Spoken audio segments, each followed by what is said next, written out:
Welcome back to the channel. स्वागत तुम सभी लोगों का आज के इस एक और न्यू वीडियो के अंदर नए लेक्चर में। आप सभी लोगों का स्वागत है।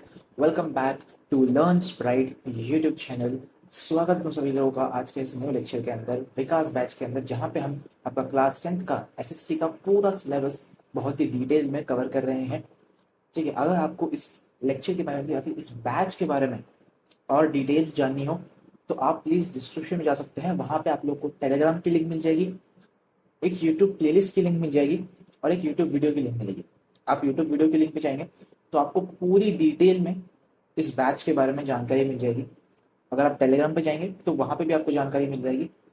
वरना आप अगर प्लेलिस्ट जाके चेक करते हैं तो उसमें हमने अब 10 लेक्चर्स कवर कर चुके हैं, जिसके अंदर हमने पहला चैप्टर पावर शेयरिंग स्टार्ट किया था, जिसे हमने एनसीईआरटी से बहुत ही डिटेल में कवर किया। उसके बाद हमने एनसीईआरटी के क्वेश्चन सॉल्व करे एंड देन हम अपनी क्वेश्चन बैंक में आए थे, जिसके अंदर आपके previous year question, sample paper question और सारे इंपॉर्टेंट क्वेश्चन अवेलेबल है। और इसी क्वेश्चन बैंक का जो पहला पार्ट था, जो वेरी शॉर्ट आंसर क्वेश्चन है, वो हमने कल कवर कर लिया है।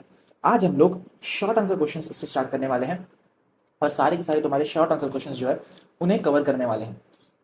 कुछ 15 या 16 क्वेश्चन होने वाले हैं, इन्हें कवर करेंगे। तो आज की क्लास में यही चीज होने वाली है। और इन सभी जो मटेरियल्स हैं, जैसे कि तुम्हें अगर एनसीईआरटी की बुक चाहिए, जो कि हाईलाइटेड बुक है, जिसमें मैंने सारे इंपॉर्टेंट पॉइंट्स हाईलाइट कर रखे हैं क्लास के दौरान ही, या फिर तुम लोग को एनसीईआरटी क्वेश्चंस के सॉल्यूशंस की पीडीएफ चाहिए, फिर क्वेश्चन बैंक चाहिए, तो सारी चीजें और सारी इन्फॉर्मेशन आपको टेलीग्राम में मिल जाएगी। डिस्क्रिप्शन में आपको लिंक मिल जाएगी, जाके आप ज्वाइन कर सकते हैं। तो आज हम लोग करने वाले हैं वेरी शॉर्ट आंसर के साथ स्टार्ट। ठीक है, जैसे आप लोग को बोर्ड पे अभी दिख रहा होगा, एक बहुत ही न्यू स्टाइल है, ठीक है, नए तरीके से। तो यहाँ पे आप लोग को दिख रहा होगा वेरी शॉर्ट आंसर क्वेश्चन हमने कवर कर लिए। अब शॉर्ट आंसर क्वेश्चन कवर करेंगे। देखो ये थे हमारे वेरी शॉर्ट आंसर क्वेश्चंस। ठीक है, कुछ 14 क्वेश्चंस थे, हाँ 14 क्वेश्चंस थे, वो हमने कवर कर लिए। आज हम लोग शॉर्ट आंसर क्वेश्चन से स्टार्ट करेंगे। ये भी कुछ 16 होने वाला है, तो कोशिश करेंगे कि हम लोग आज से क्लास में कवर कर लें, क्योंकि हमारी क्लासेस अक्सर सिर्फ 40 मिनट्स चलती है और उससे ज़्यादा हम लोग नहीं एग्जिस्ट करते। ठीक है, ये देखो पहला क्वेश्चन शुरू करते हैं। पहला क्वेश्चन है सीबीएसई प्रैक्टिस सेट 2 2023 में से आया हुआ है। तो पहला क्वेश्चन ना एक तरीके से केस का क्वेश्चन है, क्योंकि सीबीएसई तुम लोग को अक्सर डायरेक्ट क्वेश्चन नहीं देता। सीबीएसई नहीं करेगा कि तुम लोग को डायरेक्टली पूछ लेगा क्वेश्चन के बारे में। कोई तुम लोग को डिफिनेशन पूछ लेगा कि define this, define that, what is this, what is that, difference बताओ। तो ऐसे डायरेक्ट क्वेश्चन बहुत रेयर है, बट पूछता है सीबीएसई, लेकिन बहुत रेयर है। अक्सर सीबीएसई कुछ इस तरीके से क्वेश्चन तुम लोग को एग्जाम में पूछेगा। अगर सीबीएसई को अपना लेवल इंक्रीज करना है तो सीबीएसई तुम लोग को क्वेश्चंस में ट्रिक करने की कोशिश करेगा। समझ रहे हो, ट्रिक करने की कोशिश करेगा ताकि तुम लोग उसका आंसर गलत लिख के आ सको। बेसिकली अब ये क्वेश्चन क्या कह रहा है कि my father's grandfather had gone to Belgium during 1950s and 1960s, worked in a chocolate factory. He expressed that he witnessed tensions between the Dutch and French speaking communities during this time in the Belgium. Justify the statement with the two reasons. अब देखो case समझाऊं तो मेरे friend हैं, उनके दादाजी 1950s और 1960s के टाइम पे बेल्जियम में गए थे काम के सिलसिले में। वो वहां पे एक चॉकलेट फैक्ट्री में काम कर रहे थे। 1950 से 1960s के टाइम में उन्होंने ये चीज नोटिस करी कि बेल्जियम में डच और फ्रेंच स्पीकिंग कम्युनिटीज के बीच में कॉन्फ्लिक्ट्स या टेंशंस क्रिएट हो रही है। अब ये क्यों हुआ, कैसे हुआ, इसका रीजन क्या था, इसे ही हम लोग को जस्टिफाई करना है दो रीजंस के साथ, कैसा क्यों हो रहा था। तो इसका रीजन बेसिकली सिंपल है। देखो हमने देखा कि 1950s और 1960s के टाइम पे ना बेल्जियम के अंदर दोनों कम्युनिटीज, जो डच एंड फ्रेंच कम्युनिटी है, उनके बीच में लड़ाइयाँ चल रही थी। कॉन्फ्लिक्ट्स धीरे धीरे उभर रहे थे, है ना, धीरे धीरे टेंशंस क्रिएट हो रही थी। और इसका रीजन क्या था कि पूरी कंट्री के अंदर ना, पूरी कंट्री के अंदर डच बोलने वाले लोग ज्यादा थे और फ्रेंच स्पीकिंग कम्युनिटीज कम थी। लेकिन फ्रेंच स्पीकिंग कम्युनिटीज रिच थी, अमीर थी और पावरफुल थी। whereas जो डच स्पीकिंग कम्युनिटीज थी वो पुअर थी, है ना, लोअर क्लास के लोग थे वहां पे, है ना, और पोवर्टी लाइन से वो लोग जूझ रहे थे। इकोनॉमिक डेवलपमेंट या economic growth Dutch speaking communities को अब तक मिली नहीं थी। और इसी वजह से थे तो डच स्पीकिंग कम्युनिटीज वाले बहुत ज्यादा, ठीक है, उनकी पॉपुलेशन ज्यादा थी। कितनी पॉपुलेशन थी? 59% पॉपुलेशन थी पूरी बेल्जियम की बात करो, एंड 40% फ्रेंच की थी। तो फ्रेंच पॉपुलेशन की तादाद में तो कम थे, लेकिन ज्यादा अमीर और ज्यादा पावरफुल थे। बात समझ में आई, है ना। और जो बेल्जियम की कैपिटल सिटी थी ब्रुसेल्स, ठीक है। अच्छा मुझे बताओ ब्रुसेल्स में कितनी पॉपुलेशन थी? ब्रुसेल्स में किस कम्युनिटी की तादाद सबसे ज़्यादा थी? तो ब्रुसेल्स के अंदर फ्रेंच की तादाद सबसे ज़्यादा थी। बिल्कुल करेक्ट। फ्रेंच स्पीकिंग कम्युनिटीज़ वाले वहाँ पे 80% थे और डच सिर्फ 20%। जबकि पूरी कंट्री के अंदर तो डच बोलने वाले लोग ज़्यादा थे और फ्रेंच कम थे। लेकिन सिर्फ और सिर्फ कैपिटल सिटी अगर ब्रुसेल्स की बात करें तो वहाँ पे सिर्फ और सिर्फ फ्रेंच बोलने वाले लोग 20% थे और डच 80% थे। और इसी वजह से ब्रुसेल्स के अंदर अगर फ्रेंच ज़्यादा थे तो उनका दबदबा वहाँ पे ज़्यादा था, है ना। और इसी वजह से वो लोग डच स्पीकिंग कम्युनिटी के ऊपर दबाव क्रिएट कर रहे थे। समझ में आई चीज़ें? तो यही रीजन होंगे। पढ़ते हैं आंसर्स को, देखते हैं। During the 1950s and 1960s, यहाँ ध्यान दो, यहाँ the minority French speaking communities was relatively rich and powerful in Belgium. ठीक है, तो जैसे मैंने तुम लोग को कहा कि बेल्जियम के अंदर फ्रेंच स्पीकिंग कम्युनिटी जो माइनॉरिटी थी, फिर भी वो वहां पे ज्यादा पावर में थी और ज्यादा रिच थी। This was resented by the Dutch speaking communities who got the benefits of economic development and education much later. अब डच स्पीकिंग कम्युनिटी कम थे का मतलब क्या होता है? एजुकेशन से इतना रूबरू उन लोग का था ही नहीं। ठीक है, डच स्पीकिंग कम्युनिटी ज्यादा थी लेकिन पैसा ही नहीं था, पॉवर्टी लाइन से जूझ रहे थे। और अगर पैसा ही नहीं था तो इसका मतलब क्या है? एजुकेशन उन्हें इतना खास मिला ही नहीं कंट्री के अंदर। समझ में आई चीजें? He said the tensions between this two communities was more acute in Brussels. जैसे मैंने तुम लोग को कहा कि इनके जो टेंशंस थे ना इनके बीच में, ये ब्राजील्स में सबसे ज्यादा थे। क्यों? बिकॉज वो कैपिटल थी बेल्जियम की और वहां पे ना जो डच स्पीकिंग कम्युनिटी जो पूरी कंट्री के अंदर मेजोरिटी में थी, पूरी कंट्री के अंदर इनकी तादाद सबसे ज्यादा थी, वो ब्राजील के अंदर माइनॉरिटी में थे, सिर्फ 20%। ये चीजें हमने क्लास में समझी है। ठीक है, in this country and the minority in the capital. ठीक है, तो मैंने तुम लोग को बहुत सारे कंसेप्ट में से रिवाइज करवा दिए। कौन सा कंसेप्ट? मैंने तुम लोग को सबसे पहले बता दिया कि ऐसा पॉपुलेशन किसकी कितनी थी, डच की कितनी थी, फ्रेंच की कितनी थी, माइनॉरिटी कौन था, मेजोरिटी में कौन था, और ये कॉन्फ्लिक्ट्स क्यों हुए। तो तुम्हारे काफी सारे कंसेप्ट इस आंसर से ही ब्रशअप हो चुके होंगे। और इस तरह से हम लोग सारे आंसर्स को करेंगे, सारे क्वेश्चंस करेंगे, तुम्हारे सारे कंसेप्ट एक बार रिवाइज हो जाएंगे। तुम लोग को कोई रिवीजन वीडियो की जरूरत ही नहीं पड़ेगी। समझ रहे हो? ये इसका बेनिफिट है। लेकिन मैं तुम लोग को कोशिश करूंगा बहुत ही डिटेल में ना जाऊं, बिकॉज हम लोग को लेक्चर ज्यादा बड़ा नहीं करना है। ठीक है, बस रिवीजन करवाओ, डिटेल में नहीं जाना, बिकॉज डिटेल लेक्चर नहीं है ये। हम लोग को सिर्फ क्वेश्चन कर रहे हैं। क्वेश्चन नंबर 2 करते हैं। अच्छा एक सेकेंड, हम लोग क्वेश्चन नंबर 2 पढ़ो।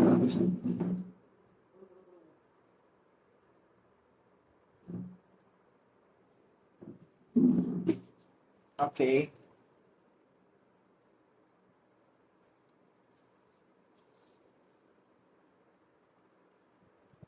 हाँ। देखो, क्वेश्चन नंबर 2, आई होप तुमने यहाँ पे से देख के पढ़ लिया होगा, तुम्हारी नजर यहीं पे होगी बोर्ड पे। तो तुम लोग को बता दूं कि क्वेश्चन नंबर 2 क्या कह रहा है कि बेल्जियम के अंदर, इस मैप को देख के बताओ कि बेल्जियम के अंदर डोमिनेंट लैंग्वेजेस कौन सी थी। इस मैप को देख के बताओ। मैप पे जूम मार लूं मैं? आ जाओ।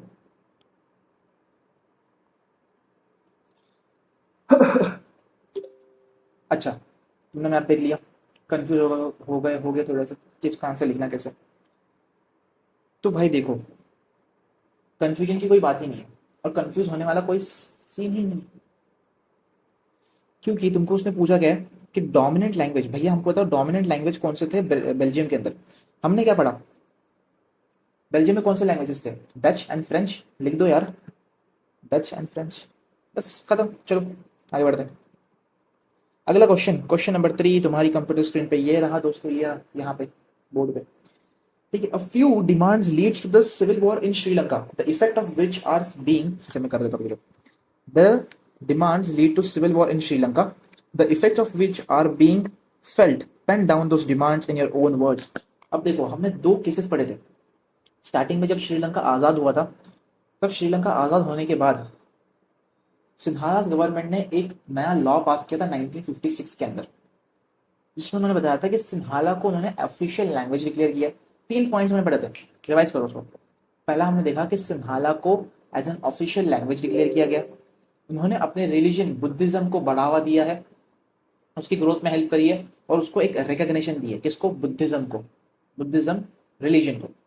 थर्ड पॉइंट हमने क्या पढ़ा था कि जो एजुकेशन है, जो यूनिवर्सिटीज में एडमिशन है, जो जॉब अपॉर्चुनिटीज है, ये सारी की सारी सिन्हालास को दी जाएगी, ना कि श्रीलंकन तमिल्स को। तो ये 3 चीजें उन्होंने करी थी। इसका इस आंसर से कोई लेना देना नहीं है, लेकिन तुम लोग को रिवाइज करवा रहा हूँ। ये चीज वहां की थी, हमने देखी थी। कहा कि जब पहली पहली बार आजाद हुआ था, उसके बाद जो नया कॉन्स्टिट्यूशन लाया, नए लॉ पास करे सिन्हालास ने श्रीलंका के अंदर, वो उस चीज के बारे में। लेकिन अब इन सभी चीजों से फेडअप होके फाइनली श्रीलंका ने कुछ मांगे रखी, कुछ डिमांड्स रखी सिन्हाला गवर्नमेंट के सामने, श्रीलंकन गवर्नमेंट के सामने, जो कि सिन्हालाइसी थे। तो तमिल्स ने कुछ मांगे रखी और उन मांगों को पूरा नहीं किया गया, उन डिमांड्स को पूरा नहीं करा गया, और उस वजह से सिविल वॉर हुई। ये हमने मेजोरिटिज्म श्रीलंका के लास्ट पैराग्राफ में पढ़ा था। ठीक है, तो कौन सी वो डिमांड्स थी, आओ पढ़ते हैं। तो सबसे पहली डिमांड तो यही थी तमिल्स की कि तमिल को as an official language declare कर दो। क्या बोला? They want a recognition of Tamil as an official language. उन्होंने कहा ऑफिशियल लैंग्वेज डिक्लेयर कर दो। फिर श्रीलंकन तमिल्स ने मांगा कि उन्हें एक रीजनल ऑटोनॉमी चाहिए और इक्वल अपॉर्चुनिटी चाहिए education, jobs and regional autonomy के अंदर। मतलब कि उन्होंने जो नॉर्थ ईस्ट वाला पार्ट था ना, नॉर्थ ईस्ट वाला पार्ट जहां पे सारे के सारे श्रीलंकन तमिल्स ही थे, वो वाला पार्ट उन्होंने एज एन अपने लिए सेपरेट तमिल इलम के तौर पे मांग लिया। उन्होंने कहा कि ये जो पार्ट है, जो नॉर्थ ईस्ट का पार्ट है श्रीलंका का, इसको एक इंडिपेंडेंट स्टेट डिक्लेयर कर दो, है ना, और यहाँ पे सारे के सारे श्रीलंकन तमिल्स ही रहेंगे और इन्हें इस पूरे एरिया को हम कंट्रोल करेंगे, यहाँ पे रहेंगे भी हम, एक सेपरेट देश ही मान लो। इस चीज की डिमांड रखी गई और ये डिमांड पूरी नहीं हुई। और ये डिमांड क्यों रखी गई? क्योंकि श्रीलंका के अंदर कोई इक्वल अपॉर्चुनिटीज, रिस्पेक्ट या जॉब श्रीलंकन तमिल्स को मिल ही नहीं रही थी। इसलिए उन्होंने मांग करी कि हमें एक सेपरेट स्टेट बना के दे दो, तो हम अपना काम कर लेंगे। ठीक है, they demanded creation of an independent Tamil इलम स्टेट, जिसकी मैंने बात करी यहाँ पे। उन्होंने तमिल इलम स्टेट की मांग रखी। कहाँ पे? Northern and eastern part of Sri Lanka to preserve their interest. जो पॉइंट मैंने तुम लोगों को बताया अभी, वही सेम चीज। आगे बढ़ते हैं, चलो आगे बढ़ते हैं, आ जाओ। अच्छा, ये क्वेश्चन तुम्हारा सीबीएसई 2012 का क्वेश्चन है, और जो क्वेश्चन मैं मार्क करवा रहा हूँ कर लेना। जो क्वेश्चन मैं मार्क करवा रहा हूँ खास करके उस क्वेश्चन पे ध्यान देना, ये क्वेश्चन इंपॉर्टेंट है, थर्ड क्वेश्चन। ठीक है, अच्छा let's move further. Question number 4 करते हैं। Why is power sharing a necessity? Power sharing क्यों जरूरी है? हमने इतने सारे एग्जांपल्स देख लिए, हमने बेल्जियम का केस पढ़ लिया, हमने श्रीलंका का केस पढ़ लिया, और हमने इन दोनों के केस को देख करके एक बात समझ ली कि पावर शेयरिंग जरूरी है। एक डेमोक्रेटिक कंट्री के अंदर एक पावर शेयरिंग होना बहुत ही ज्यादा जरूरी है, बहुत ही इंपॉर्टेंट है। और वो क्यों इंपॉर्टेंट है उसके पॉइंट्स पढ़ते हैं। क्यों? बिकॉज सबसे पहला और सबसे इंपॉर्टेंट चीज जो हमने श्रीलंका में देखा लेकिन हमने बेल्जियम में देखा ही नहीं, हमने देखा कि श्रीलंका में पावर शेयरिंग नहीं हुई और उस वजह से क्या हुआ, कॉन्फ्लिक्ट हुए, सिविल वॉर कंडक्ट करवाई गई और सिविल वॉर हुई, लाखों लोगों की जाने गई। लेकिन वहीं पे बेल्जियम में पावर शेयरिंग कंडक्ट करवाई गई, पावर शेयरिंग को इम्प्लीमेंट किया गया और इस वजह से कॉन्फ्लिक्ट नहीं हुए। तो सबसे पहला पॉइंट तो यही है कि it reduces the possibilities of conflicts, reduces the possibilities of conflicts between the social groups by giving them an voice in governance। ठीक है, तो जो ये कॉन्फ्लिक्ट्स है, इस इंपॉर्टेंट पॉइंट को याद रखना। It ensures political stability by preventing the dominance of only one group over other। अब देखो ये कॉन्फ्लिक्ट्स होते क्यों हैं? दो सोशल ग्रुप्स के इसमें कॉन्फ्लिक्ट्स ही होते हैं क्योंकि किसी एक के पास सबसे ज्यादा पावर होती है, पावर शेयर नहीं हो रही होती। दो ग्रुप्स हैं, उनमें से एक ग्रुप के पास ज्यादा पावर है और एक ग्रुप के पास कम पावर है, प्रॉपरली पावर शेयर ही नहीं हो रही है। और इस वजह से क्या हो रहा है, जो जिसके पास सबसे ज्यादा पावर है वो कम पावर वाले के पास, जो मेजोरिटी में है, वो माइनॉरिटी को दबाता है, माइनॉरिटी को दबाता है। और पावर शेयरिंग इसी चीज को कम करती है। पावर शेयरिंग इसी डोमिनेंस को, जो ये मेजोरिटी के पास डोमिनेंस है, जो मेजोरिटी के पास सबसे ज्यादा ताकत है कि उसके पास सबसे ज्यादा पावर है, इस पावर को पावर शेयरिंग कम करता है। मतलब कि दो सोशल ग्रुप्स हैं, एक सोशल ग्रुप के पास सबसे ज्यादा पावर है और एक के पास कम पावर है। अब यहाँ पे proper balance of power sharing है नहीं, तो इस वजह से क्या हो रहा है, इसके पास ज्यादा पावर है, इसके पास कम पावर है, तो ये इसे दबाने की कोशिश करेगा। ये मेजोरिटी इस माइनॉरिटी को दबाने की कोशिश करेगा और अपने नीचे रखने की कोशिश करेगा। समझ में आया? जिस तरीके से कहा हुआ था श्रीलंका के अंदर, ये सिन्हालाज है और ये तमिल्स हैं, सिन्हालाज ने तमिल्स को दबाने की कोशिश की। समझ रहे हो? लेकिन पावर शेयरिंग जहां होती है वहां ये डोमिनेंस नहीं होता। जैसे कि हमने बेल्जियम के केस में पढ़ा था। बेल्जियम में क्या हुआ था, ये रहे डच, ये रहे फ्रेंच। डच बोलने वाले लोग ज़्यादा हैं और फ्रेंच कम है, तो यहाँ पे मेजोरिटी माइनॉरिटी के ऊपर दबदबा बना सकती है। लेकिन यहाँ पे पावर शेयरिंग आ गई, तो पावर शेयरिंग ने इस डोमिनेंस को कम कर दिया और एक बैलेंस मेंटेन कर लिया। तो यहाँ पे जो पावर है, अब वो बेल्जियम में डच वालों के पास भी उतनी ही पावर है जितनी फ्रेंच के पास पावर है। समझ आया? चलो। It promotes a spirit of cooperation and trust among the various sections of societies which strengthen the unity of the country. Basically भाईचारा बना रहेगा, भाईचारा बना रहेगा तो यूनिटी कंट्री में बनी रहेगी, कंट्री में यूनिटी बनी रहेगी तो कंट्री में स्ट्रेंथ ज्यादा होगी और कंट्री की इकोनॉमी एक तरीके से अच्छे से बूस्ट करेगी, क्योंकि वहां पे कोई कॉन्फ्लिक्ट्स नहीं होंगे, सारे भाईचारा से बने रहेंगे और कंट्री की डेवलपमेंट पे फोकस करेंगे। डन है? चलो आगे बढ़ते हैं। अगला सवाल, एक्सप्लेन 3 मेजर्स टेकन। अच्छा देखो, ये जो क्वेश्चन था, why is power sharing a necessity, ये क्वेश्चन बहुत बार पूछा गया। मैंने यहाँ डाला है 2011 में, लेकिन इसको ना अलग अलग वेज में बहुत बार पूछा गया, तो मैंने उसको एक सिंपलेस्ट फॉर्म में डाल करके यहाँ पे डाल दिया। तुम लोगों को अलग अलग वेज से पूछेगा, लेकिन आंसर तो उसका यही 3 पॉइंट्स होंगे, इतना याद रखना। ठीक है, तो मैं अलग अलग डिफरेंट केस स्टडीज बना करके पूछ लेगा कि वैसे बताओ पावर शेयरिंग नेसेसिटी क्यों है, जरूरी क्यों है, पावर शेयरिंग इंपॉर्टेंट क्यों है। तुमको लिखने यही 3 पॉइंट्स हैं। ठीक है, अलग अलग तरीके से पूछता। चलो चलो चलो चलो चलो चलो चलो। Question number 5, explain the 3 measures taken by Sri Lanka according to the act passed in 1956। अब इसका आंसर तुम्हें फटाक से बताना पड़ेगा, क्योंकि ये पॉइंट हमने अभी अभी अभी अभी ये वाला थर्ड क्वेश्चन में अभी मैंने तुम लोग को डिस्कस किया वाला पॉइंट है ना। ये थर्ड क्वेश्चन में तुम लोग को मैंने अभी एक्सप्लेन करा कि 1956 के अंदर जब इंडिपेंडेंस हुआ उसके बाद क्या कानून लागू करे गए, ये पॉइंट मैंने अभी तुम लोग से डिस्कस करा।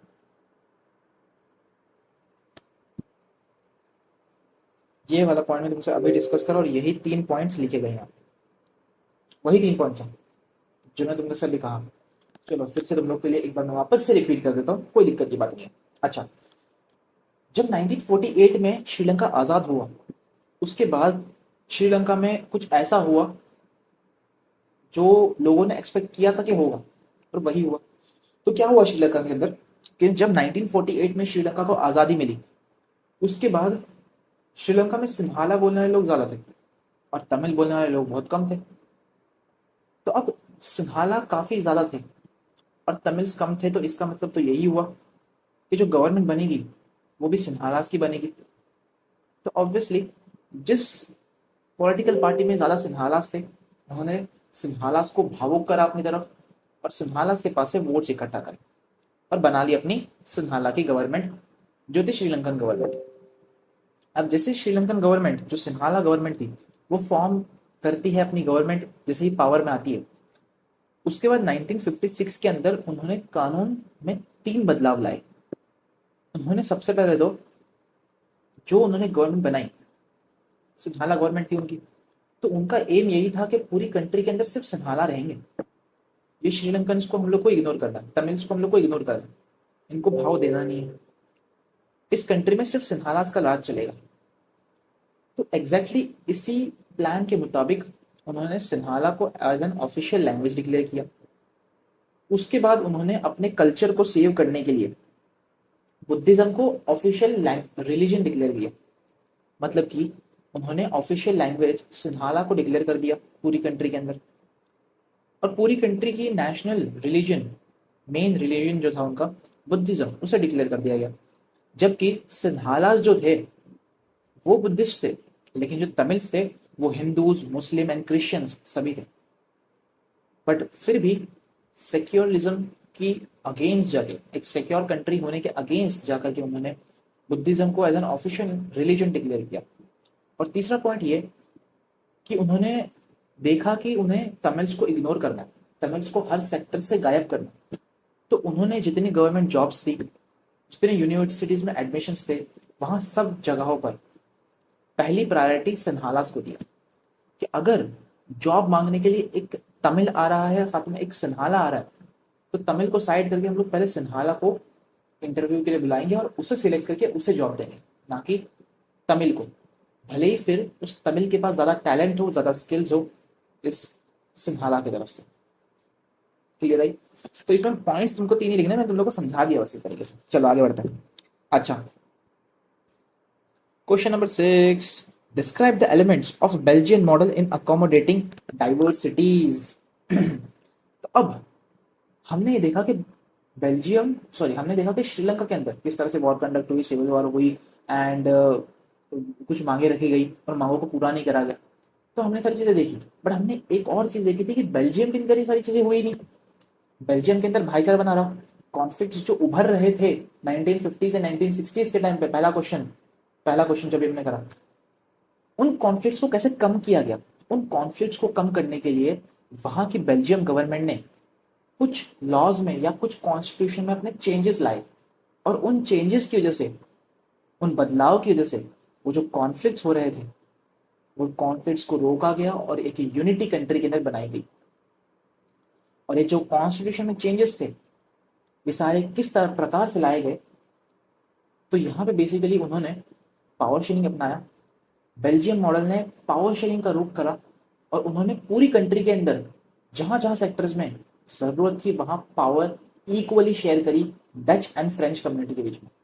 अब देखो पॉइंट करते हैं। Equal representation for Dutch and French speaking ministers are given in equal representation in the central government. जो सेंट्रल गवर्नमेंट बनेगी, उस सेंट्रल गवर्नमेंट के अंदर डच एंड फ्रेंच कम्युनिटी के दोनों के मिनिस्टर्स होंगे। इसको कंपेयर करते श्रीलंका से। आ जाओ, श्रीलंका में क्या था, जो गवर्नमेंट सेंट्रल गवर्नमेंट बनी उसमें सिन्हालास मिनिस्टर्स थे। जितने मिनिस्टर्स थे वो सारे सिन्हाला स्पीकिंग कम्युनिटी से थे, सारे, तमिल कोई नहीं था।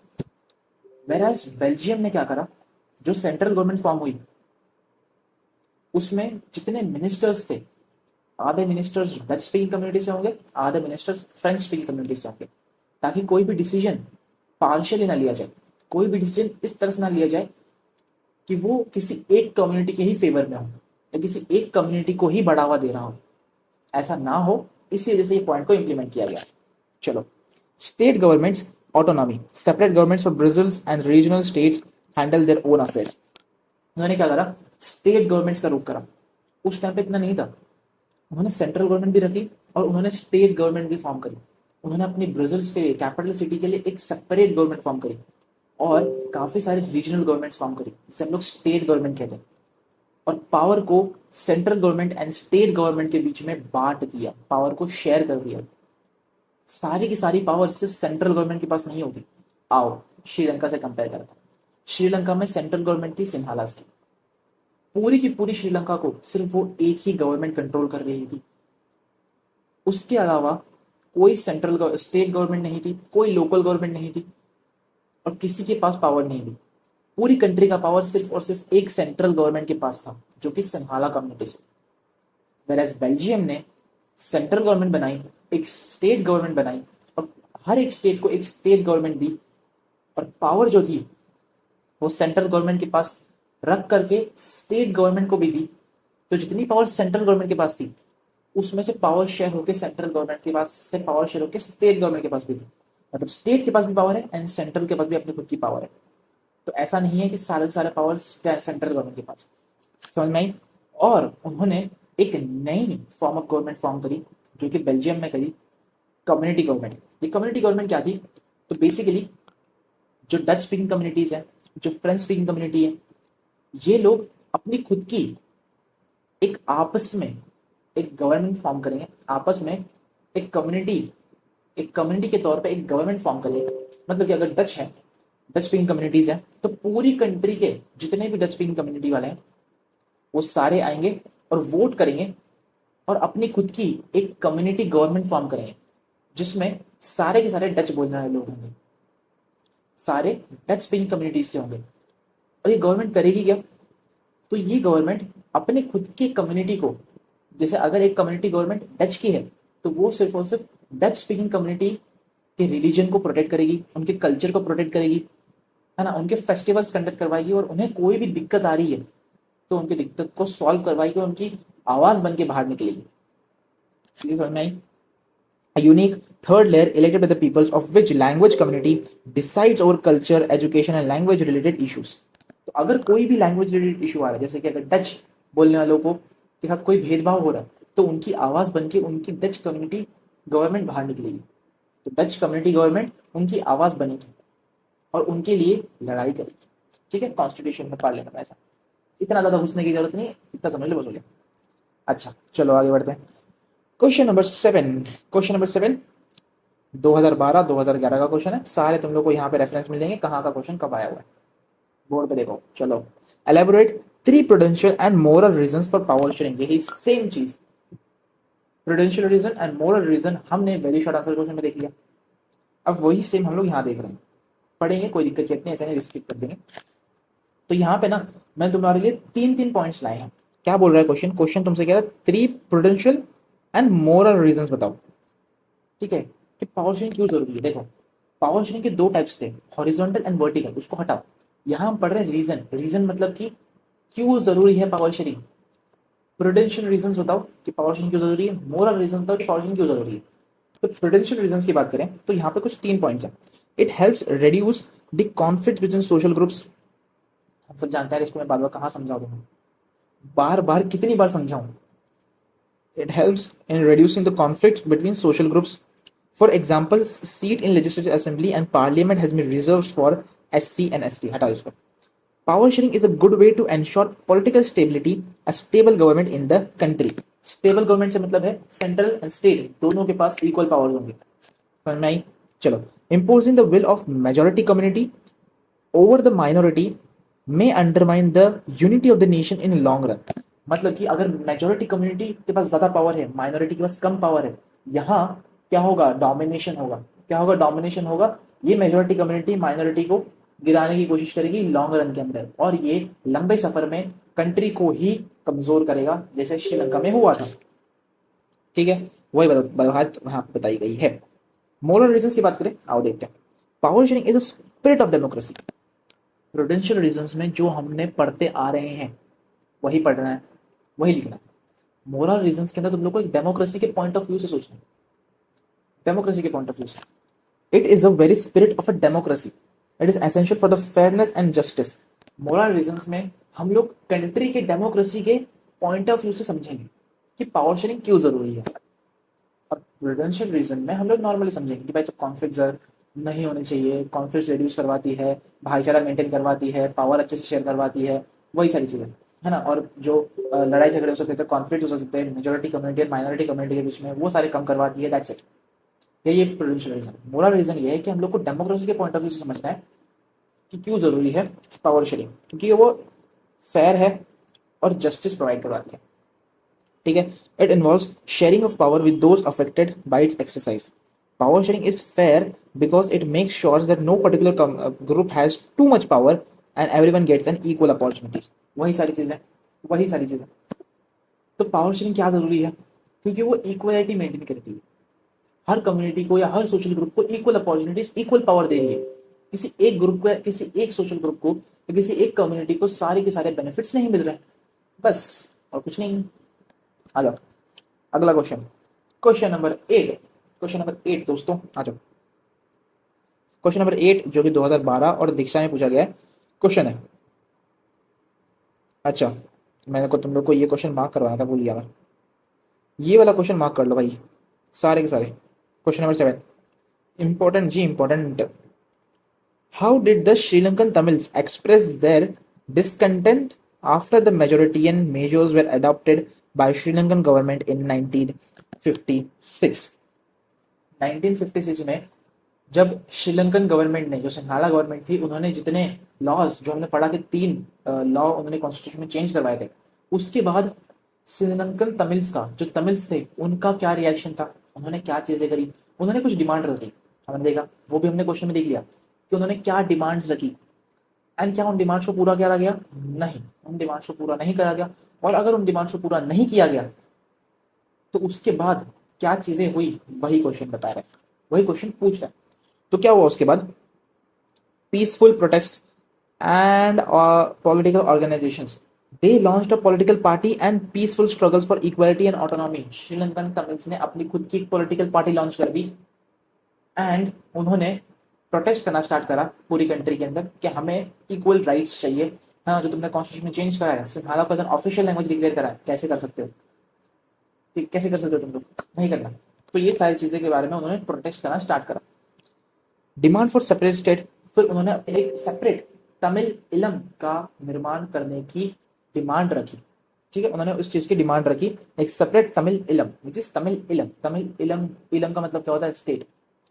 सिविल वॉर, फिर क्या हुआ? इन सारे डिमांड्स को, इन सारे प्रोटेस्ट को नजरअंदाज किया गया, इग्नोर करा गया, जैसे तुम्हें तुम्हारी एक्स करती है। उसके बाद डिमांड्स जो थी, उन डिमांड्स को नहीं सुना गया, उन डिमांड्स को इग्नोर करा गया। एंड उसके बाद क्या हुआ वो हम सब जानते हैं, सिविल वॉर हो गई। ठीक है, और कंटिन्यूस सुपर्शन मतलब कि कंटिन्यूसली दबाव क्रिएट करते रहना, दबाव क्रिएट करते रहना किसके ऊपर? तमिल्स के ऊपर दबाव क्रिएट करते रहना, है ना, बार बार लड़ाई झगड़े, है ना, छोटी छोटी लड़ाई, छोटी छोटी लड़ाई, छोटी छोटी छोटी छोटी छोटी छोटी छोटी छोटी एक बड़ा रूप धारण कर ली, है ना। जो मोहल्ले गलियों में जो छोटी मोटी लड़ाई हो रही थी सिन्हालास और तमिल्स के बीच में, उसने एक बहुत ही घातक रूप अपना लिया। और फिर क्या हुआ? सिविल वॉर कंडक्ट हो गई between the government and Tamil group, causing loss of lives and economic damages. That's it. चलो क्वेश्चन नंबर 9, कितने क्वेश्चंस हैं? 16 क्वेश्चंस थे ना? हाँ जी, 16 क्वेश्चन से हो जाएंगे क्या? देखते हैं दोस्तों, देखते हैं। वरना हम लोग कल कवर कर लेंगे, ये कौन सी बुला रहे? चलो क्वेश्चन नंबर 9 की बात करें तो how did the Sri Lankan Tamils express their अच्छा तो हमने पढ़ लिया, I am sorry. Question number 10 जो कि तुम्हारा दीक्षा का क्वेश्चन है, compare the model of accommodation of ethnic diversities in Sri Lanka and Belgium. Sri Lanka और बेल्जियम को कंपेयर करना है उनकी एथनिक डाइवर्सिटीज के तौर पे, जो हमने जो हमने चैप्टर के सबसे स्टार्टिंग वाले पेज पे पढ़ा था उसे कंपेयर करना। लैंग्वेज को कंपेयर करो, कितने लोग थे उसको कंपेयर करो, जो डाइवर्सिटीज थे उसको कंपेयर करो। बहुत इजी क्वेश्चन है, आज करते हैं। श्रीलंका में क्या हुआ था? मेजोरिटी एंड मॉडल हुआ था। मेजोरिटी एंड मॉडल मतलब क्या? पार्शियलिटी वाला मॉडल भाई से, पार्शियलिटी वाला मॉडल, जहां पर सिंहालास को ज्यादा बढ़ावा मिल रहा था, तमिल्स को कम बढ़ावा मिल रहा था। ठीक है, मतलब कि सारी पावर सिंहालास के पास थी, वही majority model. Where Sinhalas were declare as the only official language, और तमिल को इक्वल राइट्स मिलने से डिनाई कर दिया गया था। ठीक है, जिसकी वजह से क्या हुई? एथनिक टेंशंस क्रिएट हुई, सिविल वॉर कंडक्ट हुई, हैंसेंस। बेल्जियम ने क्या करा? पावर शेयरिंग मॉडल, बेल्जियम ने पावर शेयरिंग मॉडल अपनाया, जिसमें उन्होंने अपने सभी के सभी लिंग्विस्टिक ग्रुप्स को, सभी सोशल ग्रुप्स को, डच को, फ्रेंच को एक इक्वल राइट्स, इक्वल अपॉर्चुनिटीज दी। ठीक है, और ब्रुसेल्स के अंदर स्पेशल अरेंजमेंट्स करवाए गए, उनके लिए स्पेशल स्टेट गवर्नमेंट्स लॉन्च करी गई। ठीक है, कम्युनिटी गवर्नमेंट्स फॉर्म करी गई। वह श्रीलंका के अंदर जो है मेजोरिटी रूल अपनाया गया, लेकिन बेल्जियम के अंदर कल्चरल डाइवर्सिटीज और इंक्लूसिव गवर्नेंस का उन्होंने अपनावट करी। मतलब कि श्रीलंका ने पूरी तरीके से मेजोरिटी रूल का अपनाया कि हम सिन्हालाज हैं, हम सिन्हालाज ही रहेंगे और हम तमिल्स को गिराएंगे, हम मेजोरिटी है, ये माइनॉरिटी है, भड़ गए, ऐसा सिस्टम। समझ में आया? लेकिन बेल्जियम में ऐसा नहीं हुआ। बेल्जियम ने अपनी कल्चरल डाइवर्सिटीज को अपनाया, उन्होंने एक्सेप्ट करा कि हम डच भी हैं, हम फ्रेंच भी हैं, हम सब अगर एक साथ रह रहे हैं तो हमें साथ में भाईचारे से, यूनिटी से रहना पड़ेगा, बहुत जरूरी है। और इसी वजह से उन्होंने एक कल्चरल डाइवर्स वाला एक मेथड अपनाया, उन्होंने पावर शेयरिंग को अपनाया, एंड देन आपको रिजल्ट पता है। चलो, describe the horizontal power sharing arrangement. Question number 11 है, describe the horizontal power sharing arrangements. इसकी बात करते हैं।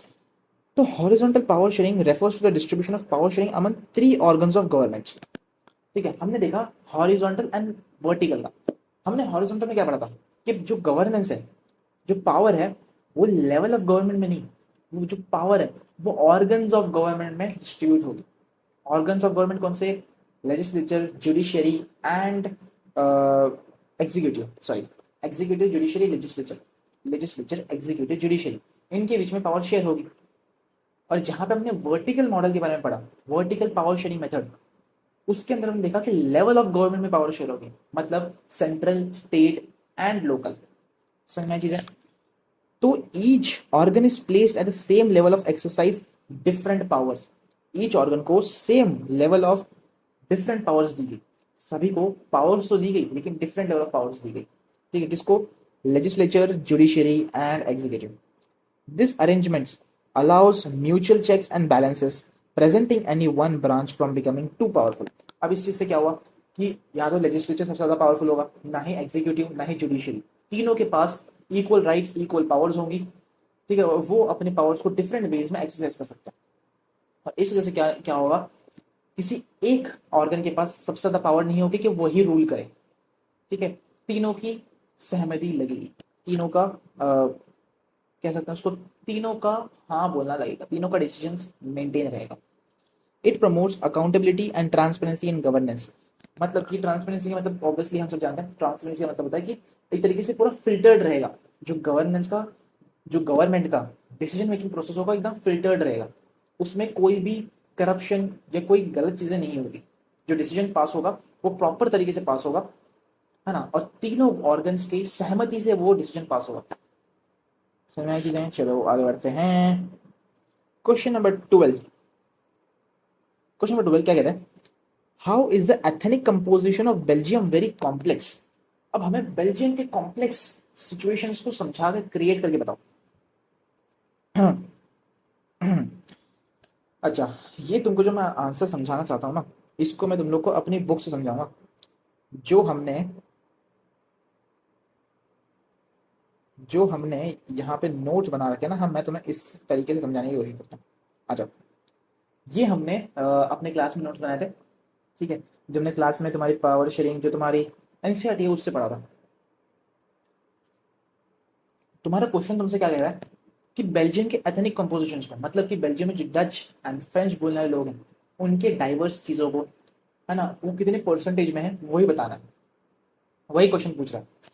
तो हम सब जानते हैं कि बेल्जियम के अंदर ना, हमने क्या याद करा था कि बेल्जियम के अंदर दो रीजन है। कौन से? Wallonia reason. वेलोनिया रीजन कौन सा है? अमीर रीजन। अमीर रीजन का मतलब क्या है? डच बोलने वाले लोग 59% है वहां पे, वेलोनिया रीजन है।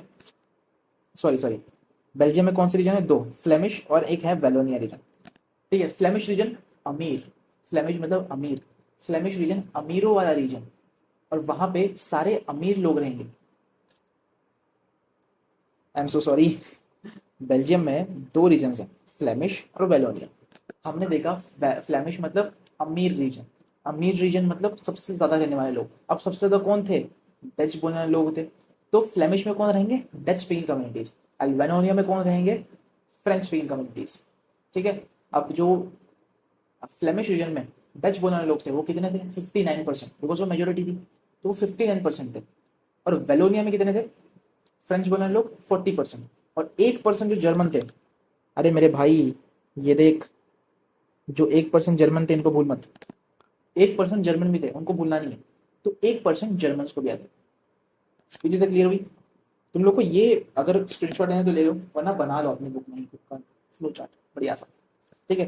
तुमको ये आसानी होगी। बेल्जियम याद रखना, बेल्जियम के दो चीजें हैं, एक है फ्लेमिश, एक है वेलोनिया रीजन। बेल्जियम में फ्लेमिश रीजन है, एक है वेलोनिया रीजन। जो वेलोनिया रीजन है वहां पे फ्रेंच लोग रहते हैं 40%। फ्लेमिश में अमीर रीजन है, अमीर रीजन मतलब सबसे ज्यादा पॉपुलेशन वाले लोग, सबसे ज्यादा पॉपुलेशन वाले लोग कौन से हैं? डच। तो वहां पे कौन रहेंगे? डच। कितने हैं? 59%, खत्म।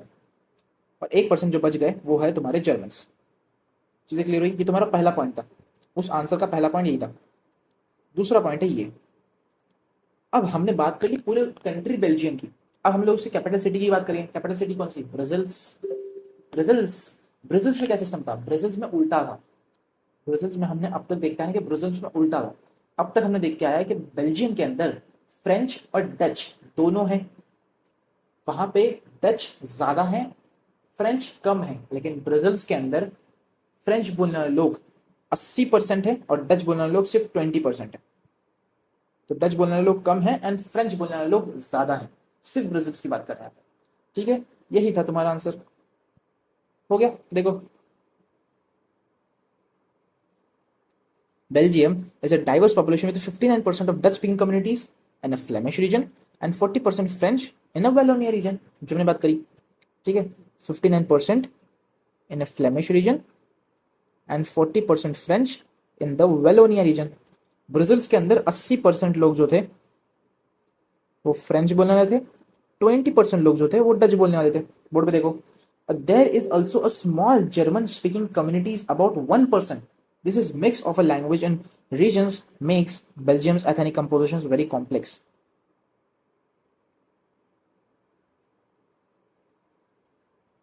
चीजें क्लियर हुई, चलो आगे बढ़ते हैं। आगे बोल रहे हैं question number 13, explain 3 consequences of majoritarian policies adopted by Sri Lankan government. Sri Lankan government ने कौन सी 3 ऐसी पॉलिसीज अडॉप्ट करी गई थी? 2013 2017 का क्वेश्चन है। तुमने एक चीज नोटिस करी होगी, सारे क्वेश्चंस घुमा फिरा के आ रहे हैं।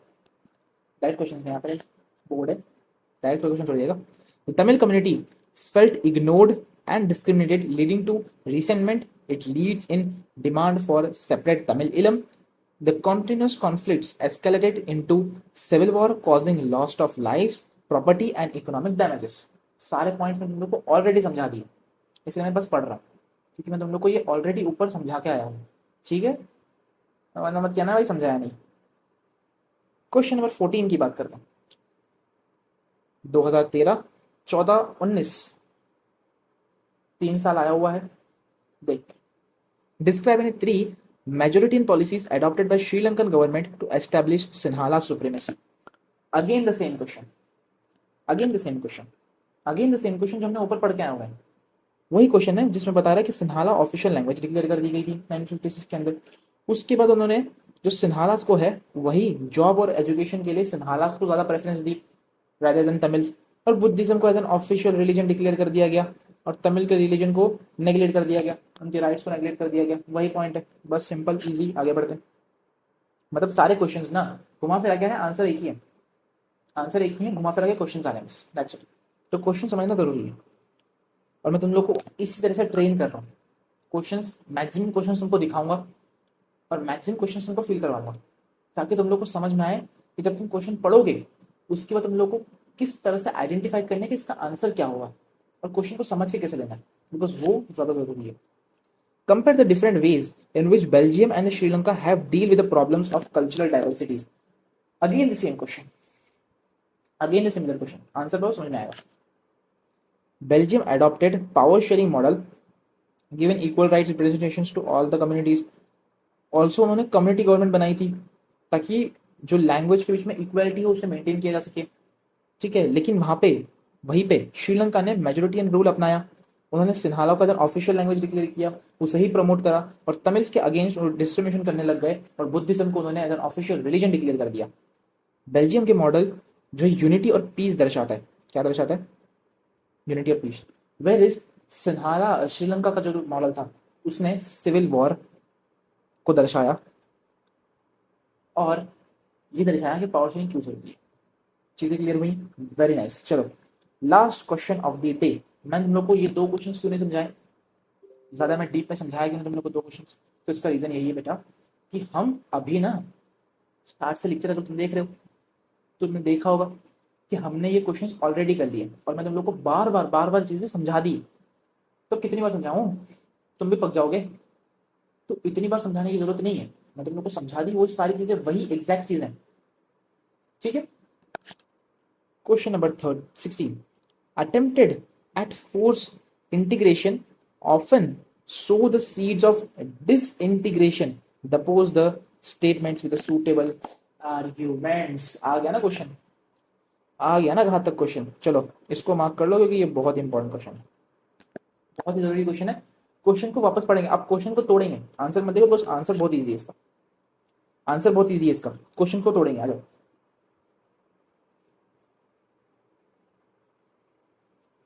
Attempted and forced integration often sow the seeds of disintegration. ये यहां पे बात श्रीलंका की कर रहा है, बात श्रीलंका की हो रही है। देखो, when one group or culture is forced to follow another's value, फिर से बड़ा question, attempts at forced integration often sow the seeds of disintegration. मतलब अगर तुम अपने रिलीजन को, ठीक है, अगर तुम अपने रिलीजन को या अपने लैंग्वेज को प्रोटेक्ट करने के लिए दूसरे रिलीजन या दूसरे लैंग्वेज वालों को कहोगे तुम हमारा रिलीजन या हमारा लैंग्वेज फॉलो करो, तो ये क्या होता है? Integration, sowing the seeds of disintegration. नहीं, मतलब कि व्हेन वन ग्रुप और culture is forced to follow the another value it leads to resentment. ठीक है, अगर तुम अपने वैल्यूज को या अपनी चीजों को, अगर 2 लोग हैं जो डिफरेंट लैंग्वेजेस से बिलोंग करता है, डिफरेंट कम्युनिटीज से बिलोंग करता है, तुम उसे कहोगे तू हमारी वैल्यूज या हमारे कल्चर को फॉलो करना स्टार्ट कर, तो ये एक रिसेंटमेंट हुआ। ठीक है, ये चीज गलत हुई, इसके हम लोग डिसइंटीग्रेशन भी कहते हैं। Imposing majority rule without respecting minority rights causes discriminations and alienation. अगर मैं मेजोरिटी में हूं, अगर कोई कम्युनिटी मेजोरिटी कम्युनिटी है और अगर वो माइनॉरिटी पे दबदबा बना रही है, उनके साथ डिस्क्रिमिनेशन कर रही है, उन्हें रिस्पेक्ट या राइट्स दे नहीं रही है, तो ये क्या हुआ? विदाउट रिस्पेक्टिंग द राइट्स, उनके कल्चर को ना रिस्पेक्ट करना, उनके राइट्स को रिस्पेक्ट ना करना, डिस्क्रिमिनेशन कहलाता है और कॉन्फ्लिक्ट्स भी क्रिएट कर सकता है। वही चीज है। This can lead to demand for separation और सिविल वॉर भी हो सकती है, जैसे हमने श्रीलंका के अंदर देखा। True unity comes from the mutual respect and accommodation of Belgium. तो जो ट्रू यूनिटी है वो रिस्पेक्ट से आती है, दूसरे के कल्चर को, दूसरे के रिलीजन को रिस्पेक्ट करो, दूसरे के लैंग्वेज को रिस्पेक्ट करो, है ना। और अकोमोडेशन हो तो वहां पे क्या होता है कि यूनिटी मेंटेन होती है, भाईचारा बनता है, एंड नॉट फोर्स्ड यूनिफॉर्मेलिटी। चीज समझ में आई? आंसर समझ में आया? थोड़ा सा डिफिकल्ट क्वेश्चन है ना। अगर तुम पहली बार पढ़ोगे तुम लोग को थोड़ा सा डिफिकल्ट लगेगा, बिकॉज थोड़ा सा ट्रिकी क्वेश्चन है। इसके बारे में तुम लोग को मैं एक बार कल वापस समझा दूंगा, इस क्वेश्चन के बारे में टेंशन ना लो, है ना। लेकिन आई होप तुम लोग को भी समझ में आया होगा। थोड़ा डिफिकल्ट क्वेश्चन था, इसको इंपॉर्टेंट मार्क कर लो। इसको हम लोग बाद में जब हम लोग रिविजन करेंगे तब भी हम लोग इस क्वेश्चन को अच्छे से करेंगे। ये क्वेश्चन इंपॉर्टेंट है भैया, क्योंकि ये क्वेश्चन इंपॉर्टेंट है भैया, इंपॉर्टेंट क्वेश्चन। चलिए ठीक है, इसी के साथ हमने आज अपने जितने भी शॉर्ट आंसर क्वेश्चन थे उसको कंप्लीट कर लिया। अब कल हम लोग लॉन्ग आंसर क्वेश्चन पे जाएंगे, एंड आई होप तुम लोग को मजा ही होगी आज के लेक्चर में। मजा ही तो बिल्कुल से लाइक सब्सक्राइब जो तुम लोग को करना है करो, नहीं करना मत करो, कोई दिक्कत की बात नहीं। लेकिन प्लीज कमेंट सेक्शन में जाकर टेलीग्राम चैनल को ज्वाइन कर लो, ताकि तुम लोग को ये सारा मटेरियल, सारे अपडेट से तुम लोग वाकिफ रहो। एंड प्लीज जाकर के प्लेलिस्ट चेक करो, बहुत ही बेनिफिशियल होगा तुम्हारे लिए। अब हम लोग नेक्स्ट चैप्टर की तरफ मूव करने वाले हैं, फेडरलिज्म की तरफ। चलिए मैं मिलता हूँ आपसे किसी और न्यू वीडियो के अंदर, कल के दिन ही मिलते हैं कल। चलिए ठीक है, तब तक तुम लोग प्लीज क्वेश्चंस का एक बार रिवीजन कर लेना, कल मिलते हैं। तब तक tata bye bye, take care. I hope तुम्हारा काफी अच्छा खासा रिवीजन हो गया होगा कंसेप्ट का।